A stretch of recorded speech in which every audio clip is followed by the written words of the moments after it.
So we've got Phasmophobia, which has been out for quite some time. It's been very, very successful. And we've got Midnight Ghost Hunter, which is drawing a lot of attention and looks very polished and well done. So I'm actually surprised we haven't heard from a Ghostbuster game before now.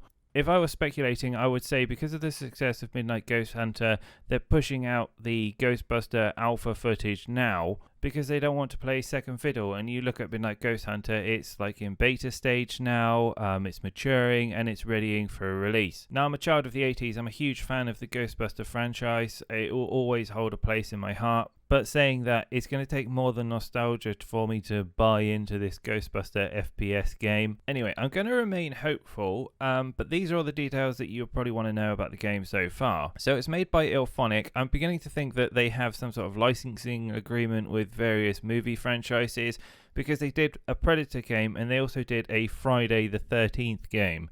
If you've played these games, then you'll know that both of them were not successful hits. I mean, Predator Underground scored 56 on Metacritic, and Friday the 13th scored a meager 61%. And to go on a slight tangent, this is what I'm saying about Illfonics always playing second fiddle. They always to do a game that is, based on a movie franchise, and then based on a concept that already exists. And a lot of people compared Friday the 13th to Dead by Daylight, which in my eyes already set itself up to fail, and then it didn't help itself because it had quite a cool concept, but it just had clunky controls and just the loot wasn't all that enjoyable. So while I'm not going to hold my breath, they do have a lot of experience making these multiplayer style games, so maybe we could get some fun out of this one. Anyway, Ghostbusters, it is 4 versus 1. It is coming out on all the platforms, so you'll be on PC, PlayStation, Xbox, and the expected release date is around Q4 of 2022. So, as the Ghostbusters, you get all the usual goodies, you get proton packs, you get ghost traps, you also get a PKE meter, so you get to,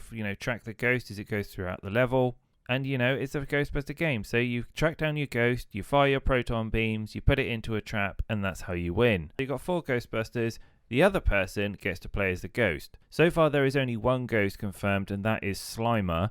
And as the ghost, you get to fly, you get to teleport, you get to haunt random items, you also get to summon minions.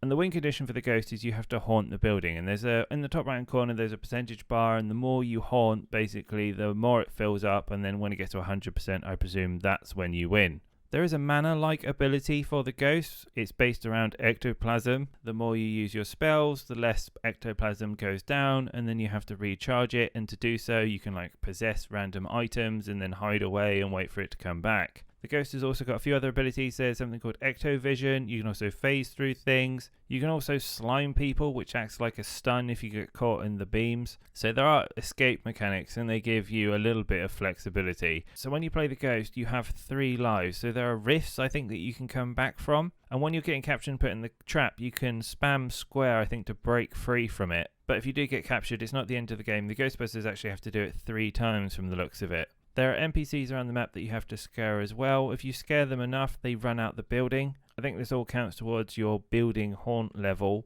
because there is a separate meter as well that says scare all civilians, so maybe it's like a bonus XP thing or something. So taking into everything account, I think the overall idea that they've gone for is a more of a cat and mouse scenario. So as a ghost, you're not directly fighting the Ghostbusters, you're running around doing, your quest to haunt the building, and the Ghostbusters are basically trying to make your life as difficult as possible to stop that from happening.